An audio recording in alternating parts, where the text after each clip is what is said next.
What's up and welcome back to Nowstalgia Pod, your weekly look at what's going on in pop culture. My name is Pat Sheehan. I am here with my co-host Dave Martinson. Dave, what's going on, man? Yo, son, how are you on this fine Monday evening? I'm doing pretty good. We have a lot of culture coming up, and we're in a bit of a So much. lull week in a way. Like what Fahrenheit 451 dropped, but other than that, we're kind of just waiting for all these music projects for solo, for some really big stuff to come. So we're going to kind of use this pod and next week's pod as catch up in a way for the culture that we either want to talk about and haven't gotten to, topics that we usually discuss in the pod and we want to keep kind of going as an annual thing. I wanted to start though. So before we get too far into it, subscribe everywhere: SoundCloud, iTunes, YouTube, down below. Share us with friends. We appreciate it. Last Wednesday, May 16th, was the 5th anniversary of The Office series finale. And I was wondering, what is your take on The Office? 'Cause I don't think we've ever really talked about shows like that. My take is pretty hot. I like Office UK more. Wow, that is Yeah. hot. Although I don't know if that's totally unexpected. It's a great show as well. I also like Parks and Rec more than The Office, but that's kind of an evolution. You know, Mike Schur goes from a writer to more of a creative force, so it makes sense. But I like the cast of Parks more. So I'm not the biggest Office head. I know some people really ride for it. Yeah, Parks I think was a little bit of a looser, a little bit of a more fun show, just like even the tempo and the feel of it. Whereas The Office really, it relied on its heartfelt moments, but also its like inappropriateness a lot of the time. But yeah, The Office is probably my go-to, just like lazy, mindless TV watching, throw it on all the time. I know a lot of other people feel that way. Do you have a favorite Office moment? I haven't seen the whole thing, so I don't remember much of it. My favorite thing from The Office, probably, honestly, is that a lot of it has become great memes. Yep. You know, like the one they're pointing the guns at each other. Various Steve Carell bits. You know, there's a lot of stuff that has lasted. You know, throughout, because I mean, the overall narrative is not like this amazing thing people always bring up, besides like Jim and Pam. Right. But it's been memed. It's probably been memed more than Parks. I think that's pretty safe to say. Definitely. Yeah, the Jim Halpert face, very famous meme. I think one episode I want to shout out, because every time I see it, I have to watch it. Obviously Michael's dinner party is one of the most famous ones, but the CPR training one where Mindy Kaling singing the Staying Alive and dancing to it while they're doing CPR, and then Dwight cutting the face off of the mannequin and wearing it like Hannibal Lecter just will forever be burned into my memory and make me laugh. So shout out The Office, a show that definitely was huge for its time and continues to remain huge. Let's jump into an album that we teased last week. We weren't able to get to it because we had 5-6 albums we reviewed last week, something like that. Capping up 5, yeah. Beach House. So you texted me about this. Their new album 7 dropped last Friday, and I'm wondering, what was your? Have you ever listened to Beach House before this? I listened to Beach House here and there. I since have listened to their first 3 records in addition to this new one, and my conclusion is that I do not like dream pop. I was gonna be surprised if you were digging Beach House, but yeah, dream pop, dream rock is a good way to describe them. They kind of create this atmosphere. In a way, it's close to shoegaze, but not totally shoegaze rock. So this is their 7th album. They just number their albums, which I actually kind of appreciate. At least helps me kind of keep track of where they're at. They started in 2005, Victoria Legren and Alex Scally. But the difference with this album, I think from their past albums, is they used a new producer for this. So they used a guy named Peter Kember, who goes by Sonic Boom, as their producer. And he's produced for Panda Bear and MGMT. And I think it really made a difference in their sound. I think that there's a little bit more weight in the sound. It's a little bit more filled out, and especially like the way that they use their vocals to fill it out. The song, I'm gonna butcher this name, but Letting Can You? Hmm. Len Can You, I think, is a great example of that, where the whole song is pretty much filled with the Victoria singing. But what didn't you like so much about this? Well, I think I definitely like Seven more than their earlier stuff. I thought the earlier stuff was just total snoozers. I just could not get into it. But I think on Seven, there's at least a lot more going on with the production. Like Mhm. a song like Dive was probably the one song I did like because I actually heard guitars on that. Yeah. I was like, oh, more lively, excellent. I thought Pay No Mind was kind of cool too. But I mean, they kind of make me feel the same way I feel when I listen to the XX. It's just not for me. It's not lively enough. Mhm. And actually, BF specifically, I just don't like the vocals. I don't know. It's just not my cup of tea. Yeah, it kind of blends in with the music a lot of the time, Mhm. which I think is, you think about My Bloody Valentine. I got a lot of similar inklings to them, just because they also kind of have the vocals seep into the music and it all kind of blends together.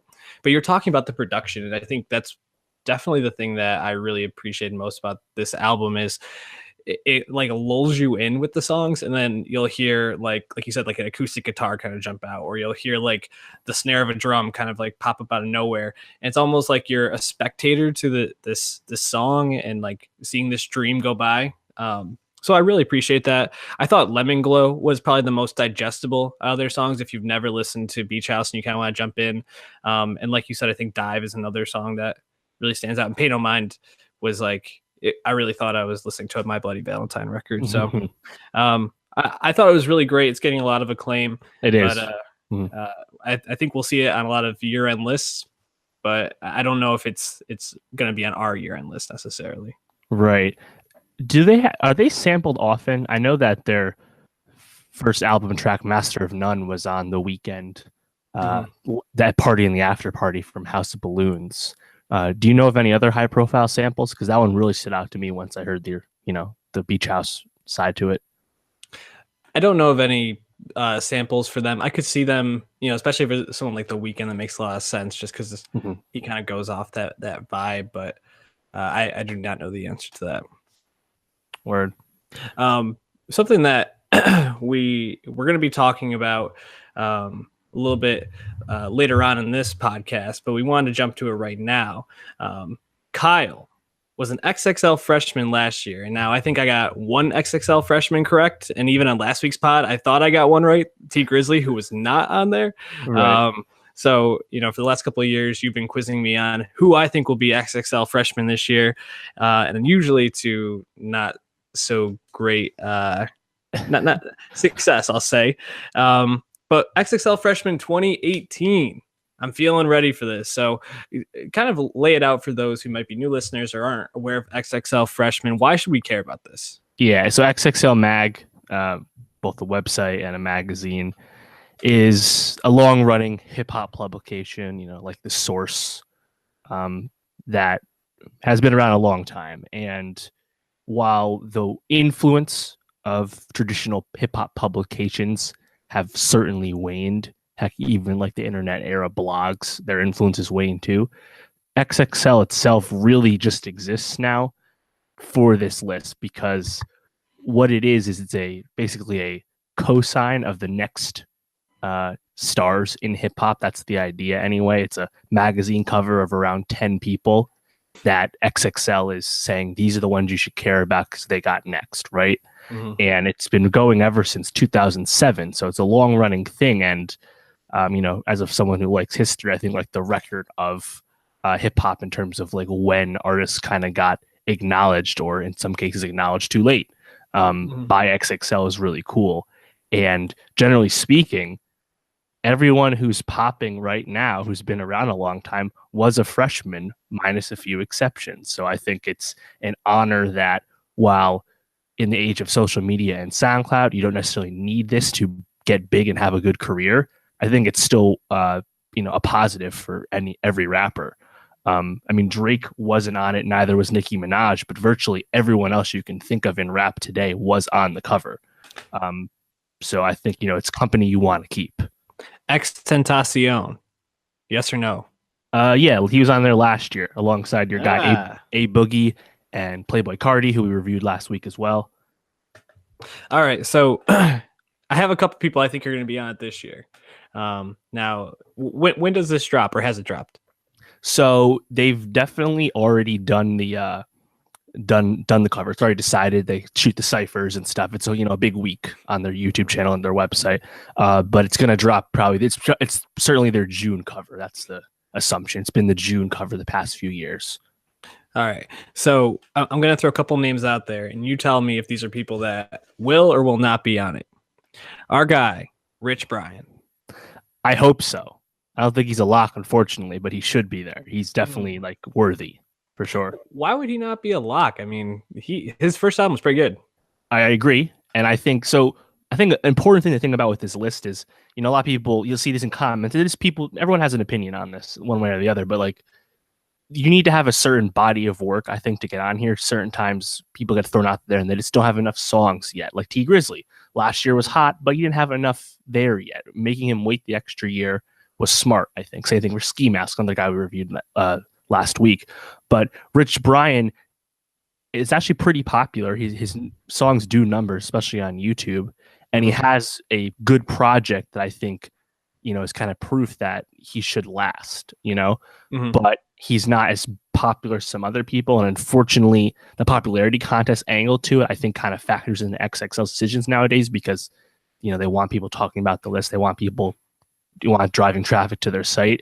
So unfortunately, they're not as apt to pick more obscure artists just because they're not known enough for the money angle, unfortunately. Rich Brian should be in the mix, but I think the bigger topic to that is just that it's a good class. There's going to be worthy people that won't make it. Yeah. All right. So the next guy I think is definitely a lock. Tokyo. His album was fire. Again, Tokyo is unfortunately not mainstream enough that I don't think he's got it. Wow. Really, all those Chicago guys, Saba, Smino, Joey Perp, No Name.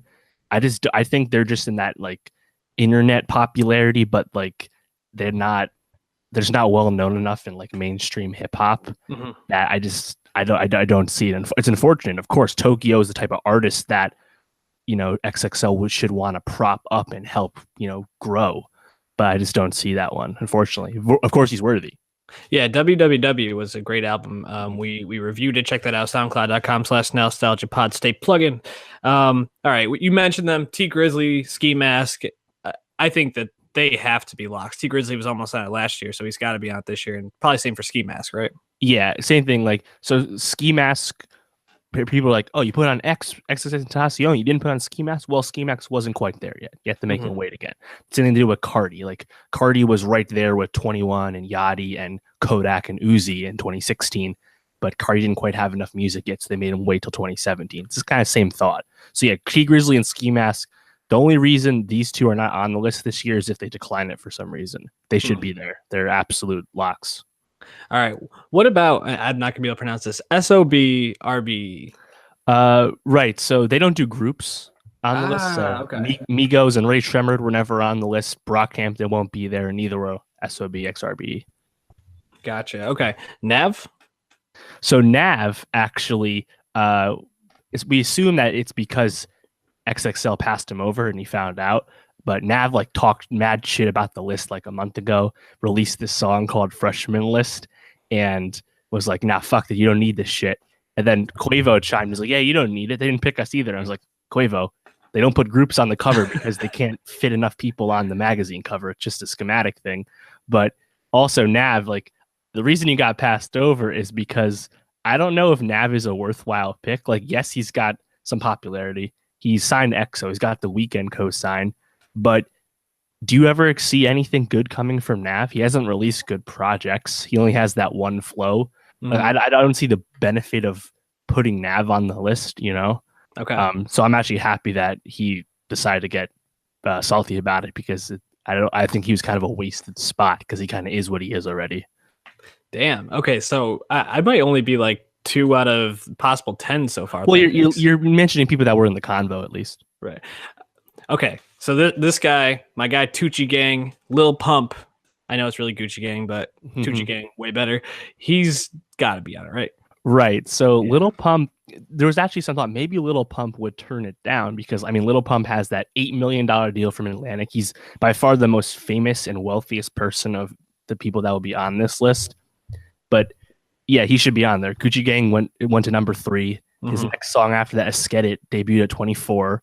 And he also has more Instagram followers than Kendrick Lamar. Like, he is a mega star, but he's also very new. So I still think he would qualify as a freshman. And from what we know from some leaks from DJ Academics, he did actually go through to cover, which I think is good because, like or hate Little Pump, he's a fucking star. And part of this list is the next stars. But on the other hand, Little Pump does not need this promo at all. So it is taking a spot from someone who would probably use it better. But yeah, he's worthy. Well, I'm kind of out. I don't really know who else could be on this list. Educate me on this. Right. So who are your picks? Yeah, so I think Block Boy JB is a pretty good pick. Obviously, his song "Look Alive" with Drake peaked at number 3.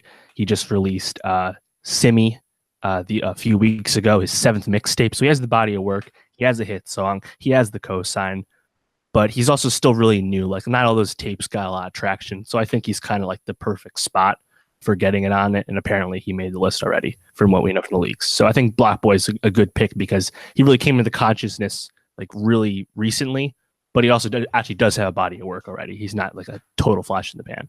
So just kind of from what you're saying with someone like that I hear him having this one really big hit, and that matters more than like someone like Tokyo who has like a solid album, but maybe not a hit that brings a ton of acclaim. Right. Well, I mean, unfortunately, that probably matters more to XXL because they want people to buy the magazine and click on the website, Okay.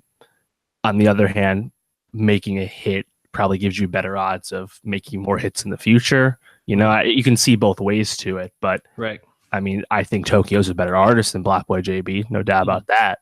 But yeah, that's kind of the whole debate. I mean, another guy like YBN Namir, I remember I texted you his second single, Bounce Out with that, a few months ago. And apparently he made the list already. And I feel like he was someone who should have been made to wait till next year because Namir has like 2 nondescript SoundCloud albums. They're non-streaming. And then he had Rubbing Off the Paint, which got that, Vince Staples remix. Then he had Bounce Out with that, got the Joey Badass remix. But those are his 2 hits. Mm-hmm. And he's just kind of a popular kid. He's like 17. I thought he was someone who should have waited. And he wasn't ready, but apparently they picked him. Interesting. But yeah, I mean, that's kind of the thing. Like, you can kind of make a case for or against a lot of these guys when there's this many people in the running. But yeah, Namir made it. And I actually like him. I think he's good. He had a nice feature on a G-Eazy Lucy, 1942, or whatever it's called. So I think he's good. I just would have liked him to have, they made him wait. Someone a little different, though, JID. He's a Dreamville signing. He signed the J. Cole. And he's actually like, a pure lyricist. He's not like these SoundCloud guys. He's kind of been around a long time. And his debut album, The Never Story, came out early last year in 2017. The song Never is really good. You've probably heard it in a commercial by now. So I'm kind of happy they would pick someone because he is definitely more obscure. He's kind of like a Tokyo pick, I guess you could say. Mm-hmm. Interesting. So, I mean, it sounds like they are trying to maybe give some younger people, some people not as established, a little bit more shines, that bring them up a little bit sooner. It's interesting because I don't even think we talked about, or maybe you did, Designer's album that came out, but he was an XXL freshman, correct? Yep, in 2016, same year as 21, Yachty, and all those big guys. Yeah, that album, LOD 20 or mixtape 20 minutes, not very good. It's kind of like the New English. It's just Designer doing feature knockoff stuff. So, being on the list is by no means a guarantee that you'll improve as an artist, with the extra attention. So interesting. So yeah, my point to that was just going to be that it seems like they're willing to take some more chances on people that could get bigger to have the bigger hits out there than maybe just the people who are going to be established solid projects for a while. Right. And I think to that point, I think that pick this year is Smoke Perp. Apparently Smoke Perp's on the list. He's kind of like Little Pump's boy, the way Ski Mask came up as X's boy. And I think Smoke Perp does basic generic SoundCloud trap pretty competently, right? Mm-hmm. But and Dead Star, his breakout tape. That was reviewed by Pitchfork. It's not like he's a no-name or anything, and he's really famous. Little Pump really helped bring him up. But on the other hand, do you really think Smoke? He's kind of like Nav. Do you ever, as XXL, do you really think Smoke Perp is ever going to get any better than he is right now? No. I mean, I feel like Smoke Perp is exactly what he is, and if he stays around, this is what he's going to be doing. So putting him on the list, like, what is it? Did Little Pump say I'll only do it if you put my boy on it? I guess, but like, I don't know. He seems like a wasted pick to me. Yeah, but apparently he made the list. Like again, he was like he has like the fame, he has like the clout, like he's got part of it. But also projecting future success is part of this, and I don't really see much improvement from him. Yeah, Smoke Perp is simultaneously the dumbest and kind of one of the coolest names I've ever heard. Right. I go back and forth on it. So speaking of an obscure pick, though, apparently from the leaks, we found out that Stefflon Don made the list. She's a British rapper. She's a little older. She's 26. She was recently featured on the Alone remix, the Halsey song. Yeah. She's in the video. And it's weird because she's been around a while, obviously given her age, but she only has like one official release, an EP that came out earlier this year. And I was running it back and I'm like, in a tight year, you know, a lot of good picks. I'm not a big fan of this pick just because there's people that would be passed over that I think were better options. So I'm kind of curious if like the label like schmoozed up and got her on the cover, because I mean that is part of this. This is like It's kind of like Oscar season. If you want to get on the list, you have to play ball with XXL. You have to go and shoot videos with them, and you have to want it. They don't give them content, right? So that's a curious one, but at the same time, that's someone who will greatly benefit from this pick because she's not that well known to the average fan. And while they've said time and time again that they don't have like a quota for like picking at least one white rapper, one female rapper, well, they do pick a female rapper. I think it's nice. Cardi B notably was not picked on this cover. And while I thought last year she shouldn't have been picked, like she had 2 mediocre to bad tapes and some club hits, but that was it. And then literally a few months later, Bodak comes out. And I'm like, oh, now she's got not the big legitimate hit. She should be on XXL next year. And then she got way bigger. Now she's touring with Bruno Mars. So she quickly became a sophomore. She skipped like the last semester. So yeah, she obviously would have turn this down. Right. But it's kind of weird how it goes that way where, like some really high profile, like she was in the conversation last year, but I think she was rightfully passed over. And I mean, look where we are now. She obviously is not a freshman anymore. It's just funny how it works out. Yeah, I was actually going to ask about her because I remember talking last year how I think you said pretty much what you just said, that she didn't really have enough to make the cover, but someone to look for next year. And then, yeah, she definitely became way too big for something like this. Is there anybody else that was leaked or that we didn't get to for this? Yeah, so we got T Grizzly, Ski Mask, Little Pump, Block Boy, JID, Namir, Smoke Perp, Stefflon Don. That's 8. It's going to be 10. The one other leaked one, which I think is a good pick, a pick I would have went for, is Trippie Redd. Trippie Redd really kind of caught a buzz last summer, so he's kind of been maintaining it. Bust Down, I think, is a really good song, and Love Scars is pretty good too. And he's kind of a guy who he'll rap, but he also sings, and he's kind of really unique in that regard. Some of his stuff just isn't very good, but overall, he's someone that I think will be around. Apparently, Drake wanted to work with him, and so yeah, I think Trippie Redd's a nice pick. He also is interesting because by picking Trippie Redd, you're making the sign that you're not picking 6ix9ine because they have like major beef, and that kind of leads into the people that are getting passed over. 6ix9ine in particular, because I think XXL made a smart decision, much like how Spotify has decided to not promote R. Kelly and XXXTentacion in their playlists. XXL has decided, hey, if you're like involved in criminal shit or accused of bad shit, we're not dealing with you on this cover. It's not worth the PR. So 6ix9ine, who has a laundry list of bad shit that he's done in a short amount of time, should not be on the list. And that's despite the fact that homie's got like 6 Billboard entries, like 4 top 50 hits. Like 6ix9ine has the fucking clout for this, but he's just too much negativity. Famous Dex, another one who didn't make the list last year. He was going to make the list last year, And then it came out that he like had a domestic violence issue with his girlfriend. They kicked him off. Then they were going to have him back on again this year. He did a pitch with on their YouTube channel. And then he has on his Dex Meets Dexter tape about not being sorry for the allegation. So I'm like, yo, fuck famous Dex. Get this guy the fuck out of here if he's going to like go back and be like, nah, I don't care if I hit my girl. Right. So, but again, like those are the kind of people that you cannot have on the cover in 2018. And also TK. Personally, TK doesn't have enough body at work for me, but The Race is a big song. People like him, but he's in jail right now on trial for capital murder. You cannot put him on the fucking cover. No, cannot. Yeah, I think it's smart to stay away from that, especially like there's already going to be enough buzz about who gets passed over for their body of work, let alone like their personal issues coming into it. It's just smart to avoid that for XXL. Man, I mean, it sounds like a really strong year. I think last year was like a mediocre year for them, and this year it was like absurd. Right? Is this? Go ahead. Well, I mean, we haven't even made the 10th pick yet. But before we do that, speaking of more people that would be on it if they weren't shitty people, NBA YoungBoy, or should I say YoungBoy Never Broke Again. You know him from his Beast Mode feature on A Boogie's album, as well as NBA YoungBoat on Lil Boat 2.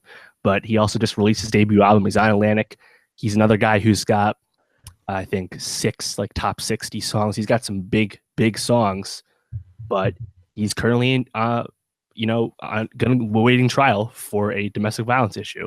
And he also has a violent past, so they're just not going to put up with that. Nah. Also, I think someone who hasn't done anything wrong and is by all means a good guy, but just makes bad music and is not going to be on this list is Lil Xan. I was going to ask about him.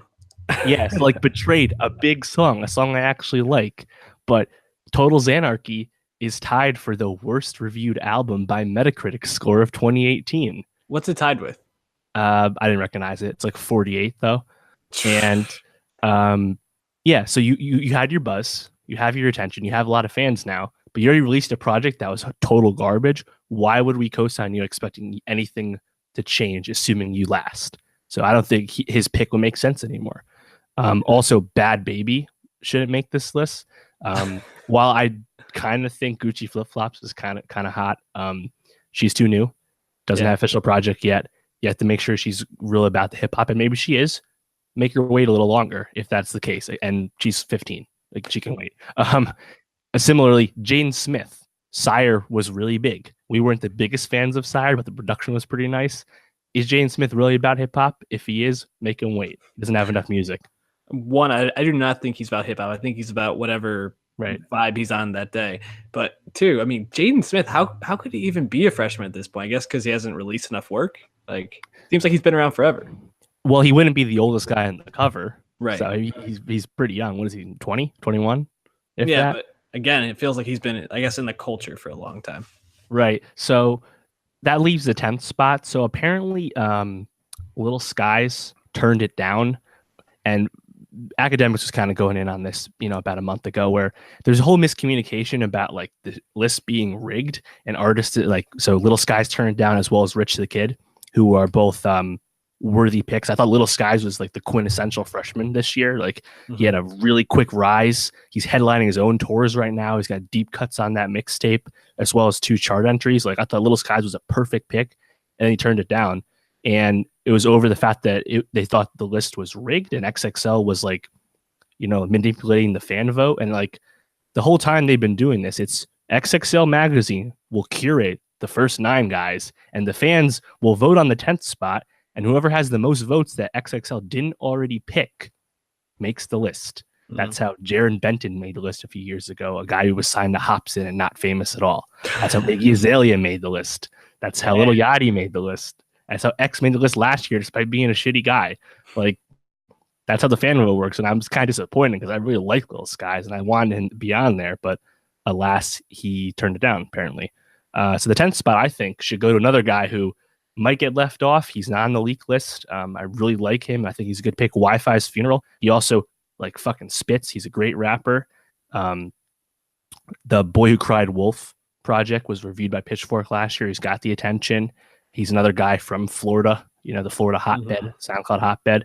So I think he would be my pick, but that would mean Rich Brian hasn't made the list. That would mean Cousin Stiz hasn't made the list. Little Baby from Atlanta is really hot right now. Just has that song with Drake. He wouldn't be on the list. IDK wouldn't be on the list. So this is a really tough year. Valet wouldn't be on the list. I think Valet maybe should wait another year, but he's in the convo. Puya, Maxo Cream. There's a lot of people in the running, and they're not all going to make it. Well, definitely a strong year for XXL Freshman. I appreciate you breaking it down for me. I'm always surprised and enamored by the creativity of these names and by how much music I am not aware of all the time. Any last thoughts on this? Well, speaking of creative names, another guy who I think has great potential but needs to wait a little longer, he signed the ASAP, is Smokey Margella. I like that name. That's a good name. I'm down with that. Why don't we talk about maybe the least creative name of anybody who's ever been XXL Freshman? Your guy, Kyle. Yes, Light of Mine, debut album. So Kyle's debut album, Light of Mine. I was kind of surprised to see that this was his debut. Because I knew he had released some mixtapes before, but I wasn't aware that they were just mixtapes. In this day and age of what's a mixtape, what's an album, I guess. I was really, really surprised at how much I liked this album.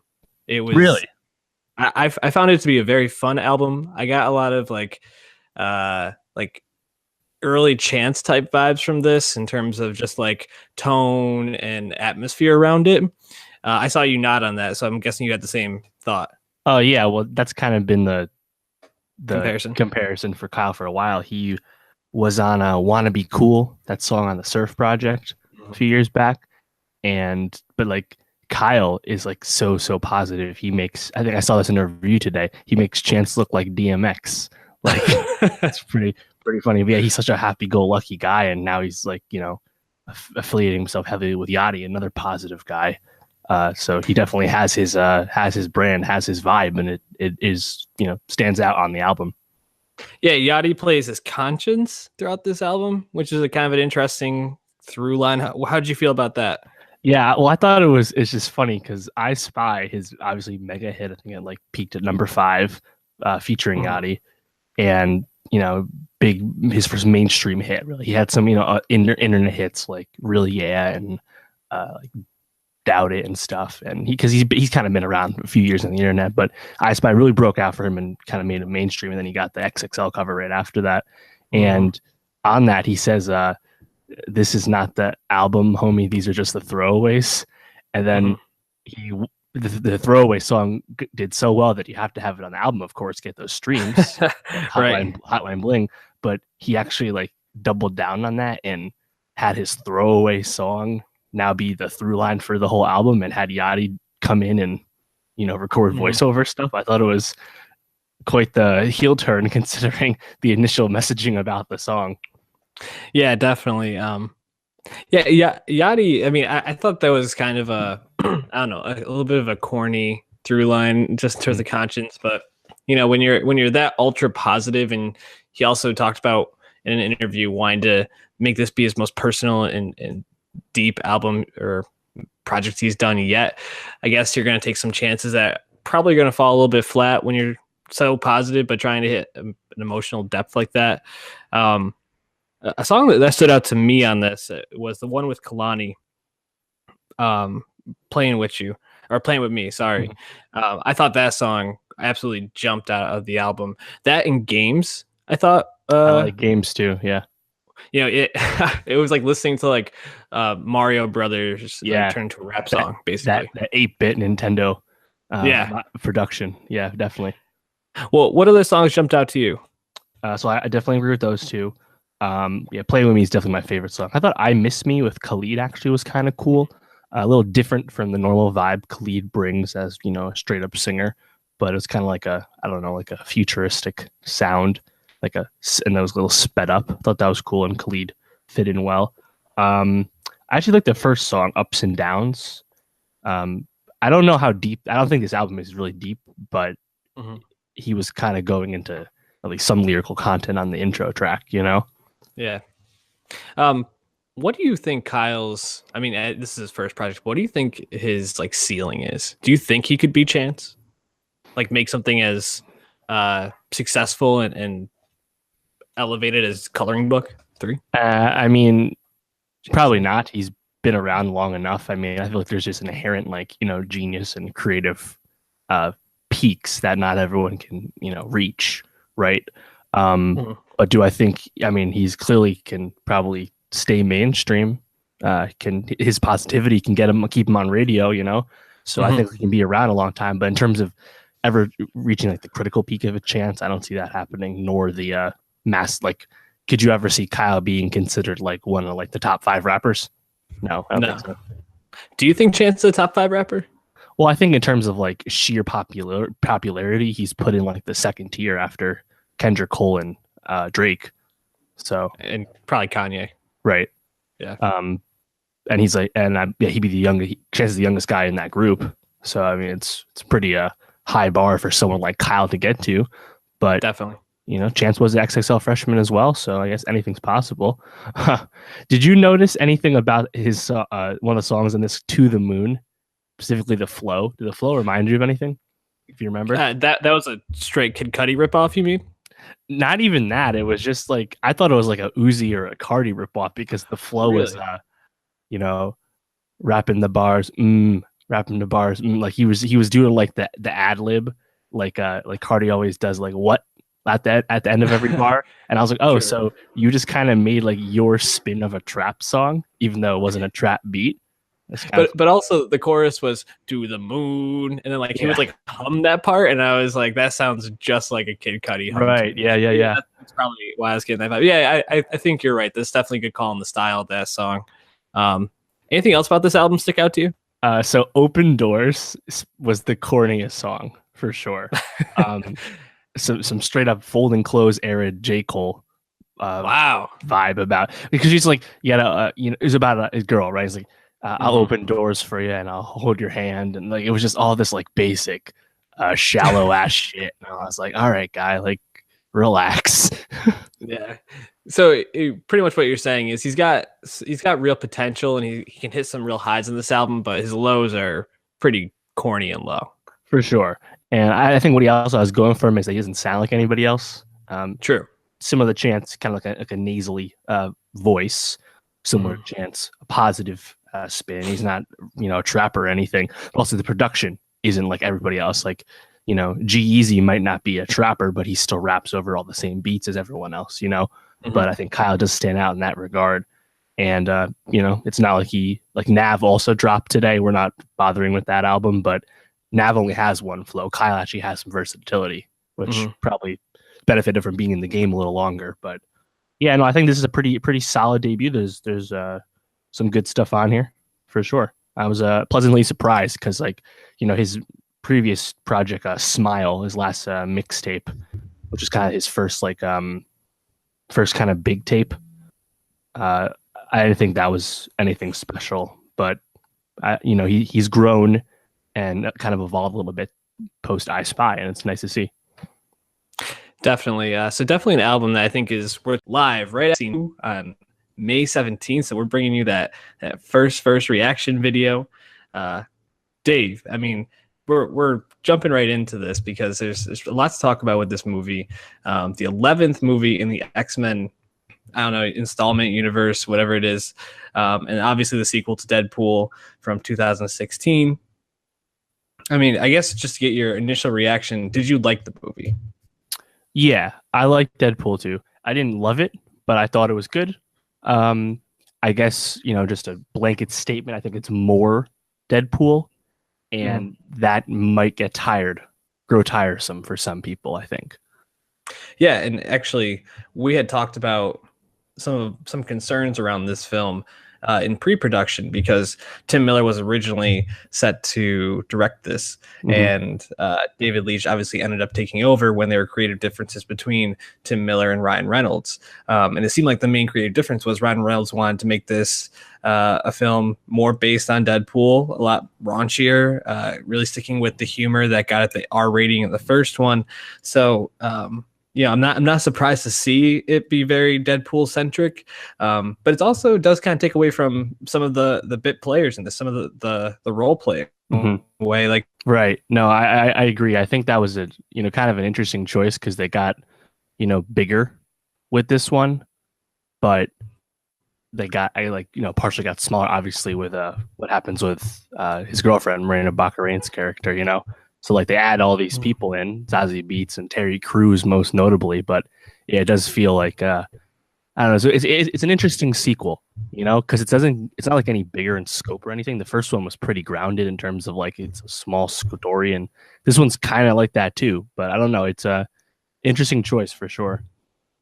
Yeah, like so in the first Deadpool, there's really not a lot of other characters other than Deadpool. I forget what the main villain's name was. Yeah. His girlfriend, Ajax. Yeah, Ajax, which I think says a lot about probably him as a villain in general. And then the two X-Men, they even basically called out that there were only two X-Men helpers in this. Although I thought that was a great scene when he's like, "Oh, you couldn't even get them to just make a cameo," and they shut the door behind them. That was a very meta choice. But even those two, I mean, they didn't get as much shine in this. I thought. I think her name was like Yukio or Yokio or whatever it is. Right. Got a lot more play than even her girlfriend did. I'm blanking on her name as Negasonic. Well. She was like Negasonic. She kind of had a decent chunk of screen time in the first one, and she did not have a lot of lines in the second one. That's for sure. Still very much like funny and playing the character when she was there, but yeah, she definitely was on the sidelines. Yeah, definitely. I actually, for the first 20 minutes of the film, felt like, oh man, this is gonna really drag on. It started off. I don't want to spoil it for anyone that hasn't seen it, but starts off with Deadpool speaking to the camera about Logan and things like that, and then it kind of gives background to catch itself back up at a certain point, and then the credits roll about 10, 15 minutes in. I really was like, this movie's gonna take a long time. It picked up for sure, but I didn't think that the humor of it landed as well as the first one, at least at moments. I think there were more boom boom, never really getting a break.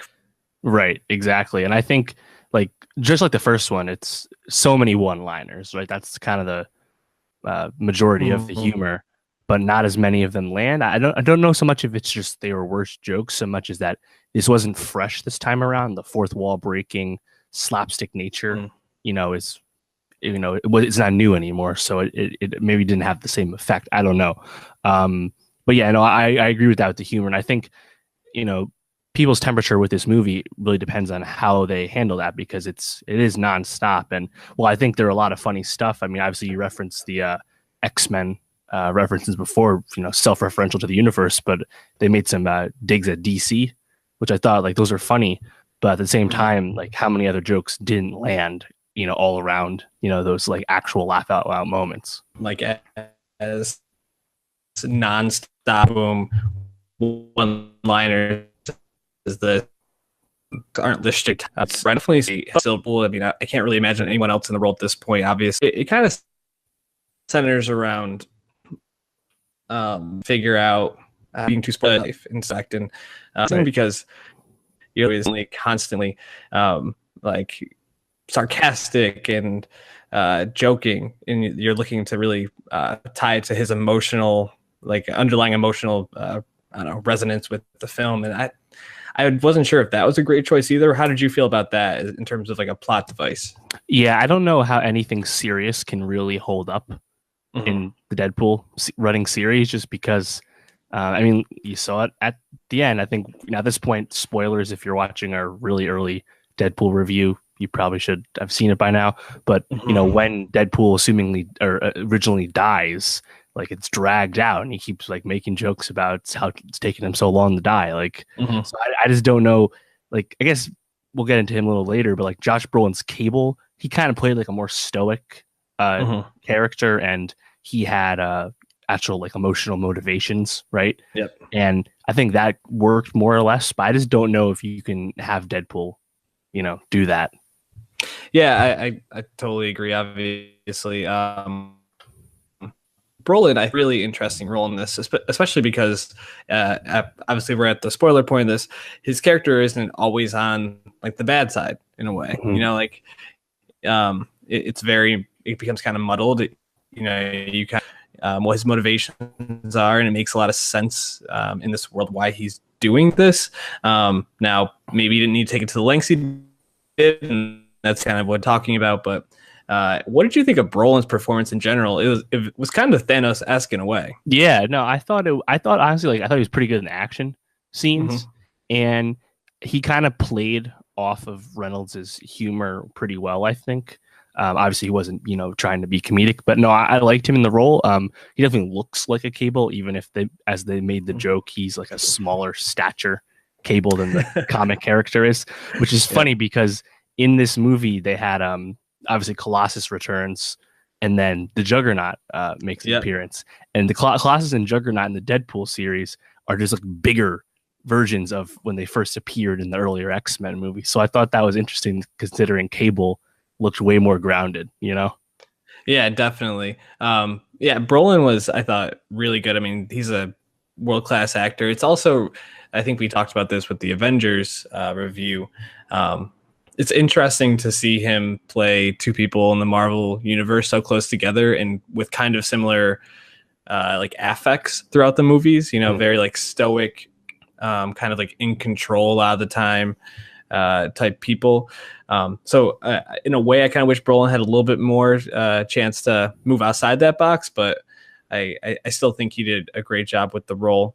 Who else stood out to you in this movie in terms of comedy or even like as like in a serious role?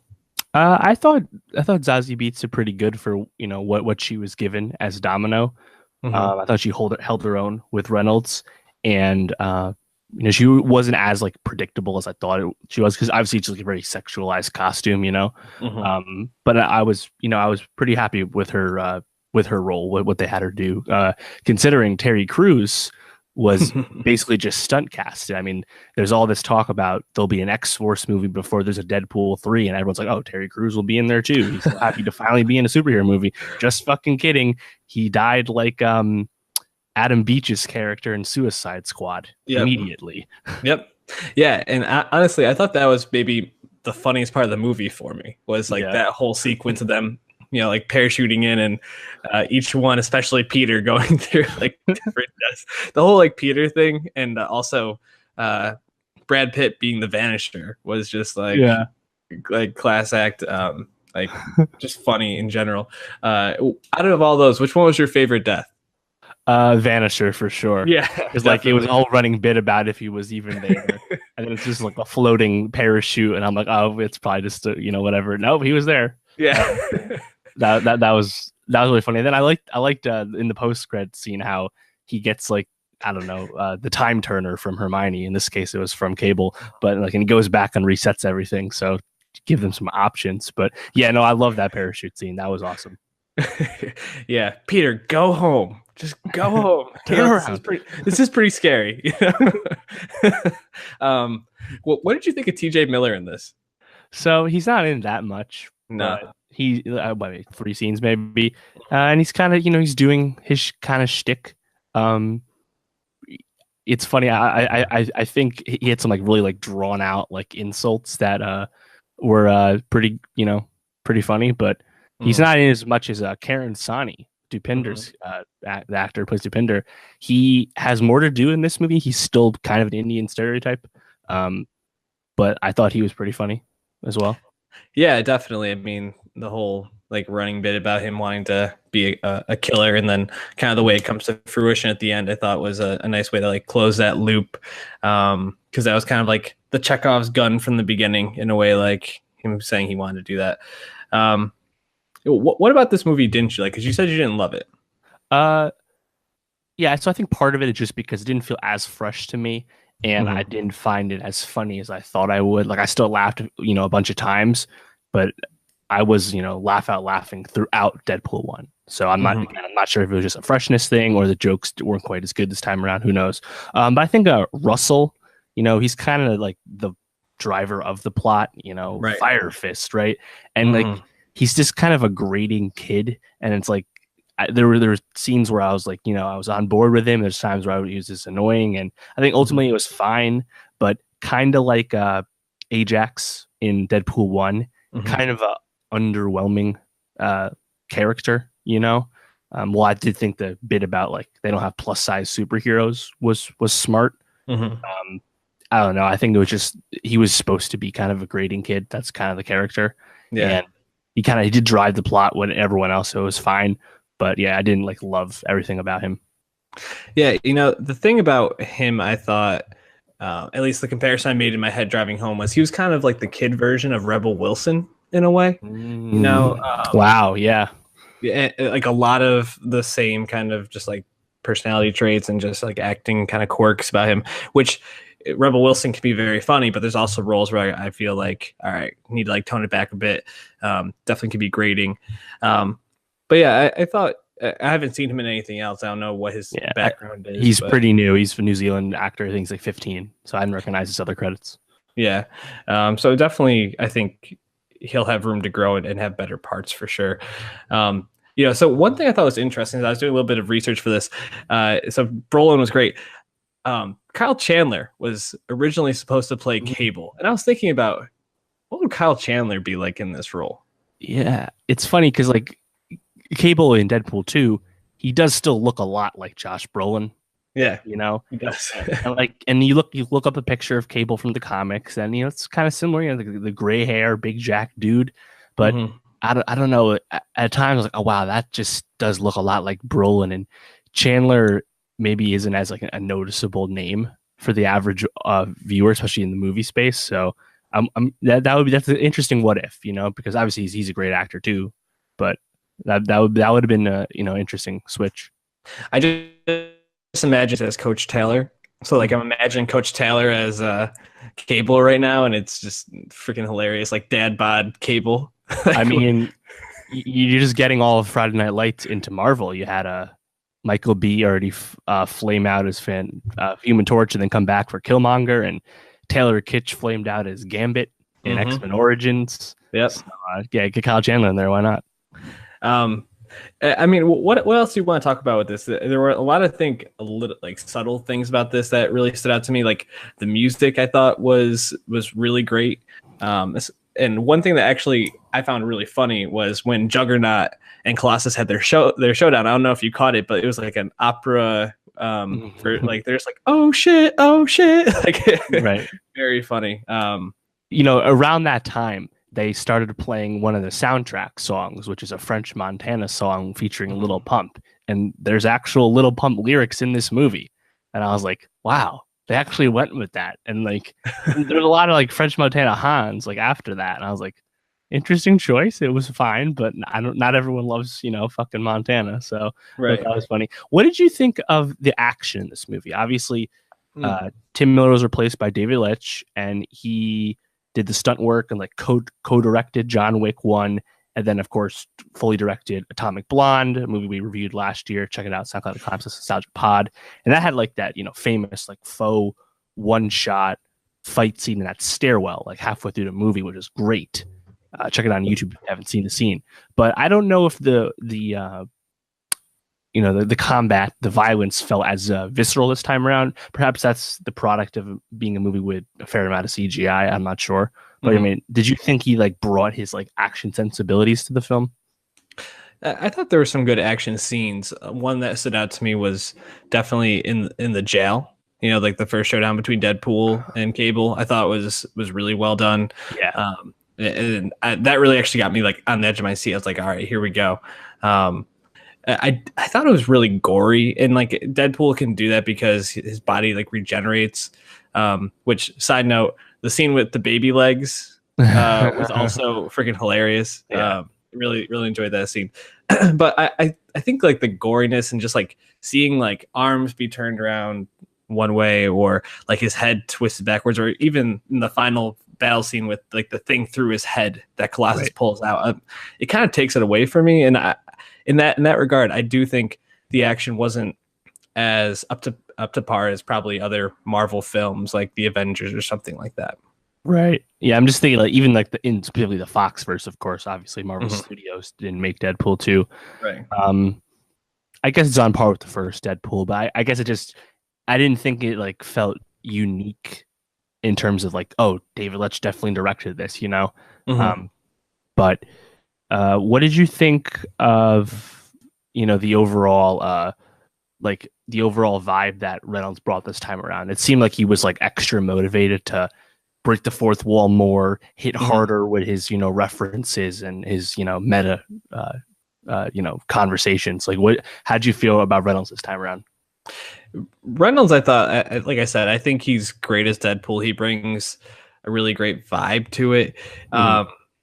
It's so interesting to think about, like, Ryan Reynolds now, as like, they touch on it in the end credit scene. I don't really want to jump to that quite yet because I think there's other stuff to kind of dig into, but he touches on a lot of his and mistakes in the past. I still think like he can hit like another level. He it get to, but I think like you're going away.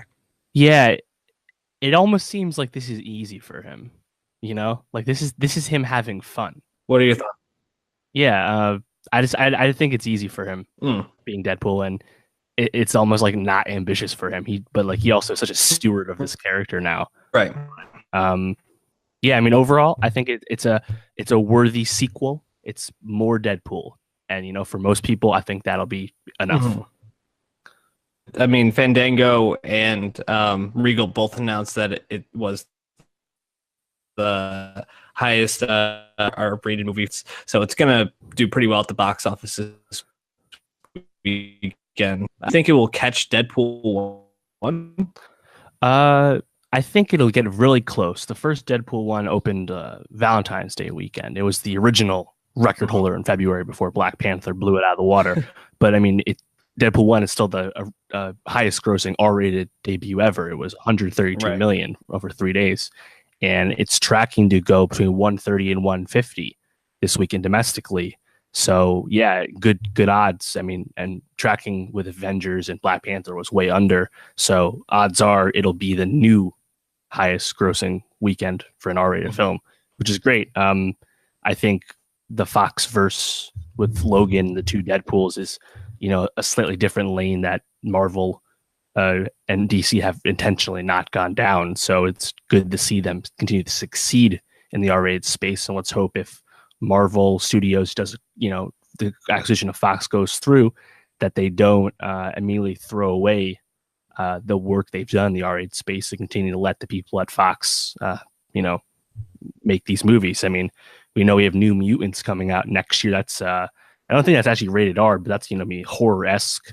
Definitely like an avant-garde superhero film. So, Fox has gotten a lot of shit over the years, and they made a few really bad X-Men movies, one of which is referenced in the end credits. But I think overall, I think they have great momentum. Yeah, and I mean, Reynolds seems to really enjoy this role. Like you said, it's easy for him, and I think he pretty much just gets to play a lot of himself and what his own actual humor is and sensibilities in a way. I don't think he's like obviously as out there as Deadpool the character is, but he just likes to kind of slip into this kind of character. Do you think there will be a Deadpool 3?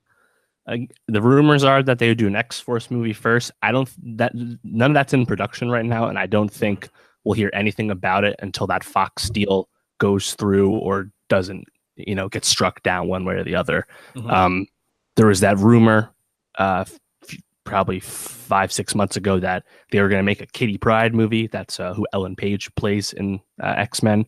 And I was like, that ain't happening. Like they're not going to greenlight any more X-Men films until this deal is done. And, we got Dark Phoenix and New Mutants coming out next year. They pushed Dark Phoenix out of this at the end of this year. So, I think X-Force sounds cool. They did kill Terry Crews, but now he's probably alive. So, I think expanding it in that R-rated space is cool, but I think there's also a lot of push them to reset X-Men and because the continuity is so fucked that maybe they'd want to keep the X-Men for X-Men proper, I could see either way to it. But yeah, if a Deadpool 3 is to happen, it's probably going to be under Disney's watch or Comcast watch, or if Fox holds out, under them. I know. I'm sitting here. I'm thinking, what's going to be more confusing: the timelines going on in the X-Men movies, or the timelines going on in the fourth Avengers movie? After that it's all said and done. Definitely going to be interesting. I mean, I think that they'll probably make a Deadpool 3 eventually, because like we said, like Reynolds can do this at any time, especially if he has the creative power he did this time. He'll be down for it. Plus the box office growth, you know. Exactly. Yeah, it's a cash cow basically. Any other thoughts around this movie?